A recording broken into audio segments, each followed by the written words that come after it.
Hello दोस्तों, नमस्कार। Welcome back to Curious Study for the daily dose of Indian football. तो सबसे पहले बात करनी है, फीफा ने रिसेंटली एक नया प्रोग्राम लॉन्च किया है। It's called FIFA arena.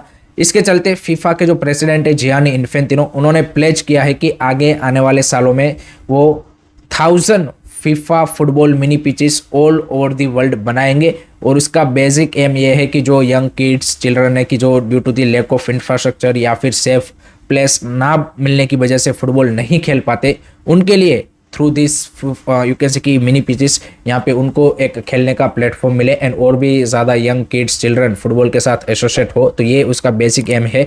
अब इसके फर्स्ट फेज में पायलट प्रोजेक्ट के तौर पे 11 कंट्रीज सिलेक्ट किए गए हैं कि जहाँ पे ये जो फीफा फुटबॉल मिनी पिचेस है उसको बना के यहाँ पे इनोग्रेट कर दिया गया है, जिसमें एशिया से 3 कंट्रीज सिलेक्ट हुए हैं, थाईलैंड, इंडोनेशिया एंड किर्गिस्तान की, जहाँ पे ये फीफा फुटबॉल मिनी पिचेस बनाई गई है। वो आप बोलेंगे कि क्या इंडिया में ये बनेगी, तो डेफिनेटली भाई 1000 मिनी पिचेस का उन्होंने प्रोजेक्ट रखा है, तो आगे आने वाले सालों में मे भी बन सकती है। But what is the role of AFF? यहाँ पे जो इस तरह के प्रोजेक्ट होते हैं ना भाई, कि जो एएफसी के फीफा के, वहाँ पे अगर आपके पास राइट लीडरशिप है या फिर आपकी लीडरशिप के यहाँ पे रिलेशन कॉन्टेक्ट एएफसी में फीफा में है, तो इस तरह के जो प्रोजेक्ट है वो आपके कंट्रीज में भाई अर्ली आ सकते हैं और आपको उससे ज़्यादा बेनिफिट हो सकता है। But at the moment we all know कि किस तरह की हमारी लीडरशिप है। तो काफ़ी सारे लोग जो क्वेश्चन पूछते हैं ना कि किस तरह का प्रेसिडेंट होना चाहिए, तो भाई हमारे प्रेसिडेंट की जो क्राइटेरिया है ना, उसमें ये चीज़ काफ़ी इंपॉर्टेंट रोल प्ले करती है कि भाई उनका यहाँ पे ऐसा नाम होना चाहिए कि जो भी फीफा एएफसी जैसी वर्ल्ड फुटबॉलिंग बॉडीज से यहाँ पे इंडिया के लिए इस तरह के प्रोजेक्ट लेके आ पाए या फिर फाइनेंस लेके आ पाए।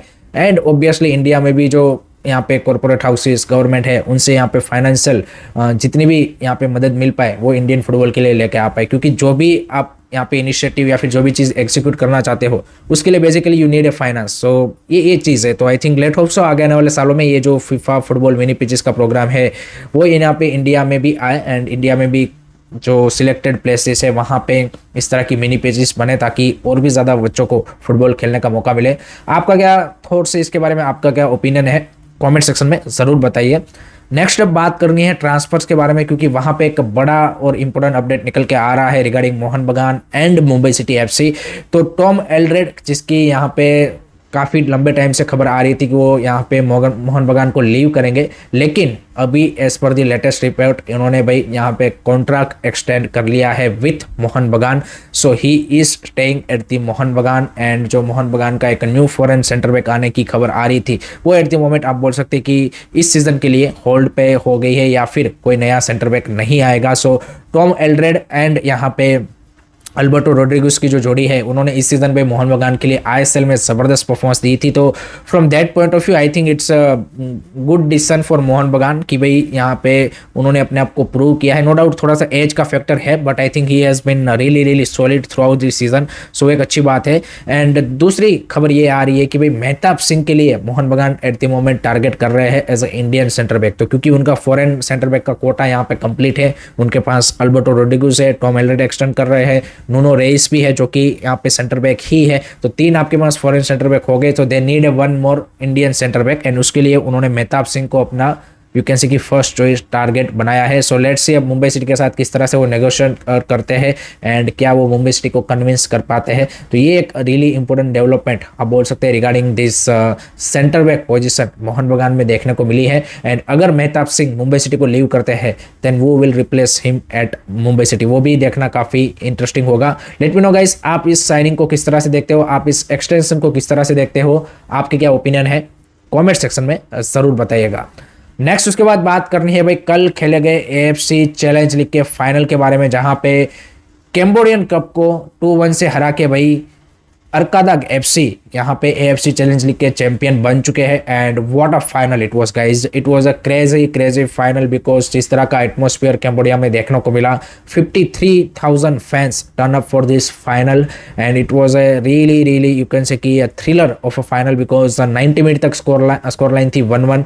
फर्स्ट अरकादग ने यहाँ पे लीड ले ली थी 59 मिनट के अराउंड, देन 82 मिनट पे भाई यहाँ पे होम साइड ने इक्वलाइजर डाला and then game extra time में गया, जहाँ पे अगेन 112th मिनट पे अरकादग ने विनर मार के टाइटल अपने नाम किया है and that means they directly qualify for AFC champions league 2 group stage. तो भाई एसीएल चैलेंज लीग के जो विनर होता है उनको ACL 2 के भाई ग्रुप स्टेज का डायरेक्ट स्पॉट मिल जाता है। तो अगर अरकादाग के पास AFC का लाइसेंस वो क्लियर कर देते हैं या फिर हो गया है, then they will play ACL 2 group stage and that means FC Goa को अब खेलना पड़ेगा प्लेऑफ एंड उनको मिलेगा भाई ओमानी क्लब अल सैद, अल सईद। तो उनके सामने उनका प्लेऑफ मैच होगा, वो गोवा में ही होगा। तो इस तरह का सिनारियो बना है and let hope so next season भाई हमारे जो दोनों क्लब है FC गोवा एंड मोहन बगान वो AFC कंपटीशन में अच्छा करे, बिकॉज दिस टू क्लब्स अरकादाग हो या फिर ये जो कैम्बोडियन क्लब था उन्होंने शोकेस किया है कि भाई आपके पास बड़ा बजट होना जरूरी नहीं है, अगर आपके पास स्ट्रॉन्ग साइड है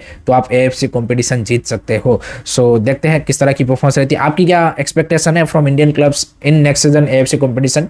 कमेंट सेक्शन में जरूर बता दीजिएगा। नेक्स्ट उसके बाद बात करनी है नेक्स्ट जेन कप के रिगार्डिंग एक इंपॉर्टेंट अपडेट निकल के आ रहा है। तो एस वी ऑल नो की करंटली जो India Pakistan war like situation है उसको ध्यान में रखते हुए भाई नेक्स्ट जेन कप जो इस मंथ मुंबई में होने वाला था उसको अभी for a time being postpone कर दिया है, जहां पे इंडिया की ओर से ऑब्वियसली मोहन बगान, जमशेदपुर और FC गोवा एक क्लब पार्टिसिपेट करने वाले थे, उनकी जो अंडर 21 साइड है वो, लेकिन ऑर्गेनाइजर्स ने ये डिसीजन लिया है कि एट द मोमेंट इसको पोस्टपोन कर दिया जाए। लेट्स सी नई डेट क्या आती है या फिर इस सीजन का नेक्स्ट कप स्किप कर दिया जाता है, क्या किया जाता है वो आगे आने वाले टाइम में हमें पता चलेगा।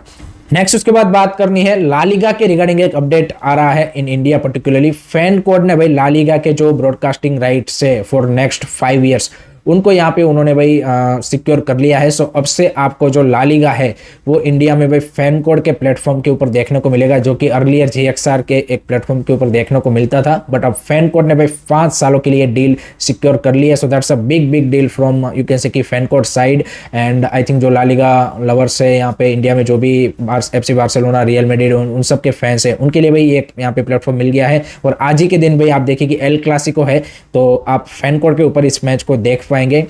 एक चीज जरूर है दूसरी कि भाई जो फैन कोड को 5 साल की डील मिली है ला लीगा की, ये शोकेस करता है कि आपके जो 2 बड़े ब्रॉडकास्टिंग प्लेयर्स है अभी एट द मोमेंट इंडिया में, सोनी एंड जियो हॉटस्टार, उन्होंने भाई यहाँ पे इंटरेस्ट नहीं दिखाया या फिर उनको यहाँ पे लगा कि this is not the viable deal. Because एक चीज़ अभी रियलिटी है कि जो फुटबॉल ब्रॉडकास्टिंग इंडस्ट्री है इंडिया में वो भाई यहाँ पे उतनी कोई यू कैन से कि ग्रो नहीं कर रही है। बिकॉज हमने रिसेंटली देखा जो प्रीमियर लीग की डील भी हुई जियो हॉटस्टार के साथ, वो भाई 10 साल पहले जो डील हुई थी उससे कम अमाउंट में हुई है।